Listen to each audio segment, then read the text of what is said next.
श्रोतेहो नमस्कार. ऐसी अक्षरे रसिके या कार्यक्रमामध्ये ऐकूया संदेश ढगे यांचा ललितबंध. आजचा विषय आहे गाव गप्पा. आज अनेक नागरिक ताण असह्य होऊन हृदयविकाराची शिकार होतात. यात कसली आली हो वयाची अट? याचं खरं कारण सांगू? अहो, पूर्वीसारखे ना वडाचे पार उरलेत, न ओसऱ्या, न त्या गाव गप्पा. मनात साचलेल्या गोष्टींचा कुठे होणार निचरा? मी मात्र भाग्यवंत. रोज रात्री भोजन आटोपल्यावर वयोगटाची तमा न बाळगता गाव गप्पांसाठी ओसरीवर सामावून जायचो. दिवसभरांच्या गमती जमती वाटून घ्यायचो. कविता माझ्यांची छोटी कविता मला अशा वेळी आठवते की आपलं आयुष्य म्हणजे वडाचा विस्तार, अंगभर पोस्टरे आणि लाल भडक फळांवर कावळ्यांच्या चोची. ह्या चोचीही तेव्हा गुदगुल्या करत. दमा मिराजदार, शंकर पाटील, व्यंकटेश माडगुळकर यांनी या गाव गप्पांना मराठी साहित्यात आणून समृद्ध केलंय. रेडिओवरचं एखादं गाणंही तेव्हा पुरेसं असायचं बडीशेफसारखं. स्थानिक वर्तमानपत्रातली बातमीही पुरेशी असायची सुपारीच्या खांडासारखी चघळायला. आता असं म्हणतात की फार स्मरणरंजनात रमलात की तुम्ही म्हातारे झालात.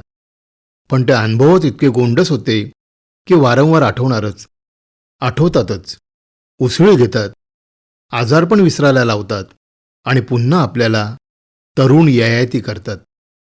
ह्या शहरीकरणामुळे आणि तंत्रयुगामुळे मात्र गप्पांच्या स्वरूपाच्या जागा बदलल्या आणि विषयही व्यावहारिक झालेत. जुनं ते सोनं असलं तरी नवं ते हवं यात वावगं काहीच नाही. एखादी व्यक्ती भडाभडा बोलत असेल तर त्याला मोकळे होऊ द्यावे. त्याला समजून घेण्यासाठी आपण चांगले श्रोते व्हावे. पेन्शनर गट्टा, नाना नानी पार्क, पर्यटन, हास्य क्लब असा गप्पांचा आधुनिक अड्डा मस्त सजवता येईल की हो. वाडाचा पार नसेल, ओसरी गायब झाली असेल तरी गप्पा या हव्यातच. जुन्या मराठी चित्रपटात ह्या गप्पांच्या फडाचं सुंदर ग्रामीण चित्रण असे. म्हणजे वडाच्या पारावर म्हातारे, कोतारे, लेंगा, पायजमा अशा पारंपरिक अवतारात अस्सल गप्पा ठोकत, कुणाची भाडबीड न ठेवता. सरपंच सायकलवर येऊन सर्वांना रामराम करत तर एखाद्या पाहुण्याला कुणीकडचं म्हणायचं असला गोड प्रश्न विचारून मार्गदर्शन केलं जायचं. बाजूलाच काकदृष्टी असलेला केस कापणारा दाढी करता करता बिनगणवेशातल्या पोलीस शिपायाकडे रहस्य उघडे करी. उद्या रेशनला साखर येणार आहे अशी बातमीही तिथूनच झरू लागे. वरच्या आळीतला मारुती बोलू लागलाय अशी आवई उठवून मंदिराकडे जाणारा ओघ प्रवाही ठेवला जायचा. एखादा खून खटला, कोर्ट प्रकरण ह्यावर इरसालपणे मल्लीनाथी असायची. मग काळा पांढरा चित्रपट डोळ्यांपुढे एकदम रंगीत होऊन जायचा. तेव्हाचे दिग्दर्शकच चतुर. ते चाणाक्षपणे लोकांना हवे ते देऊन टाकायचे. वेगळीच मजा होती राव ह्या गावगप्पांमध्ये. ज्यांना पतंग उडवता येत नाही ते हिरमुसल्या मनाने आकाशात उडणारा पतंग पाहतात. अगदी तसंच आपलं व्हायचं.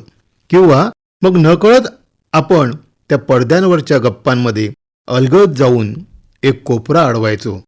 आज लोक व्याधीपेक्षा अहंकाराने जास्त ग्रासले आहेत.